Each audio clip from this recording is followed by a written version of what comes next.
Bismillahirrahmanirrahim. Assalamu alaikum students. In today's lecture we will study harmonic mean of for ungrouped data. This is also another very important definition of chapter number 10, harmonic mean. So first of all we will go for the definition. देखते हैं कि उसने definition में हमें कहा क्या है. The harmonic mean of H, harmonic mean H इसको रिप्रेजेंट करते हैं H के साथ, जैसा से हमने देखा था जियोमेट्रिक मीन को G के साथ रिप्रेजेंट करते थे. The harmonic mean H of a set of n values. ठीक है, वो वैल्यूज़ क्या हैं, x1 x2 x3 so on, कोई भी वैल्यूज़ नंबर ऑफ वैल्यूज़ हमें वो दे देते. Is the reciprocal. रेसिप्रोकल क्या होता है इसका अगर आप लोगों को नहीं पता तो रेसिप्रोकल, अगर आपके पास कोई भी वैल्यू लेट्स से x है तो x का रेसिप्रोकल क्या बन जाएगा 1/x. ठीक है, this is the reciprocal of arithmetic mean of the reciprocal of values. ठीक है, जो हमने पहले अगर अरिथमेटिक मीन लिया है तो उसका रेसिप्रोकल. अरिथमेटिक मीन अगर आपको थोड़ा सा याद है तो हम अरिथमेटिक मीन किस तरह से फाइंड करते थे. Arithmetic mean of a value is equals to हम क्या करते थे, जो भी वैल्यूज़ हैं x1 plus x2 plus x3 और जितनी वैल्यूज़ होती थी उसके साथ उसको डिवाइड कर देते थे. तो यहाँ पे अगर आप ये चीज़ देखें तो इसका ये रेसिप्रोकल है.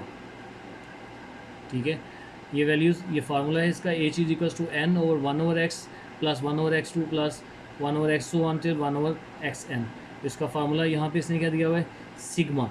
ठीक है, अगर आप इस चीज़ को देखें तो ये जो पावर है ये कहाँ तक जा रही है, सो on till number of x. ठीक है, और यहाँ पे ये कहाँ तक आ रही है, टिल जितने भी नंबर हमने उनको ऐड किया है. तो इसको सिंप्लीफाई करने के बाद ये फार्मूला हमारे पास क्या बन जाएगा, number n means number of values divided by जितनी भी वैल्यूज़ हैं उन सबको ऐड कर लिया हमने. ठीक है, 1/x का सिग्मा उसका समेशन साइन, इट मीन्स कि सारी की सारी वैल्यूज़ को हमने ऐड अप कर लिया है और उसको ऐड करने के बाद उसको सॉल्व किया है. ये हमारे पास एक एग्जांपल है, इसको देखते हैं हम इस एग्जांपल को किस तरह से कंसीडर करना है. Example, find the harmonic mean of the values 2, 4 and 8. हमारे पास वैल्यूज़ क्या हैं 2, 4 एंड 8 और इसका हमने क्या फाइंड करना है, हार्मोनिक मीन. ठीक है, तो सोल्यूशन में सबसे पहले हम लिखेंगे h इज इक्वल्स टू कितनी वैल्यूज़ हैं 1, 2, 3. तो n की वैल्यू यहाँ पे आ जाएगी 3.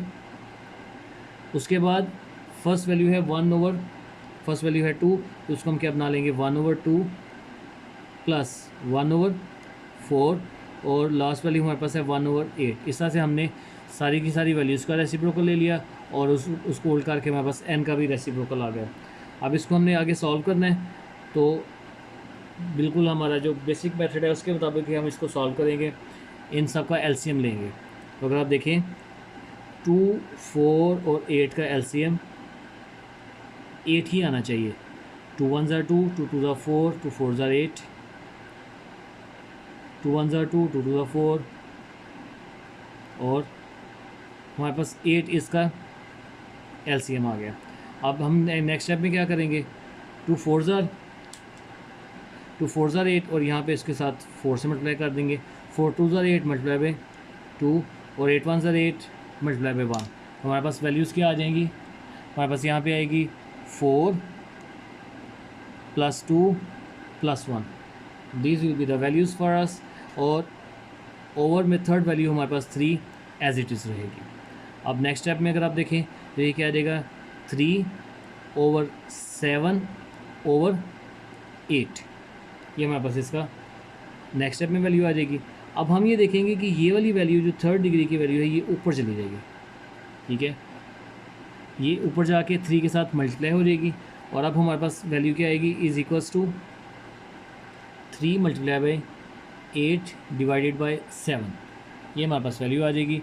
ठीक है, इसको फर्दर हम किस तरह से लिखेंगे 24, 3 × 24 डिवाइडेड बाई 7. तो 24 को अगर 7 से डिवाइड करें तो हमारे पास आंसर क्या आना चाहिए, डैट इज़ 3.4228. इसको राउंड ऑफ करके हम क्या बना लेंगे 3.43. So that is the value of h for the given data set. इसको देख लें बेटा, हमने इसको किस तरह से सॉल्व किया है.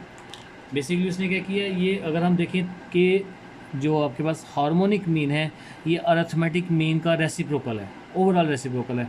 अरिथमेटिक मीन में हम देखते थे n नीचे है, यहाँ पे n ऊपर चला गया और x1 plus x2 plus x3 वही वैल्यू डिनोमिनेटर बनने के बाद उसका रेसिप्रोकल आ गया 1/x1 plus 1/x2 plus 1/x3 so on.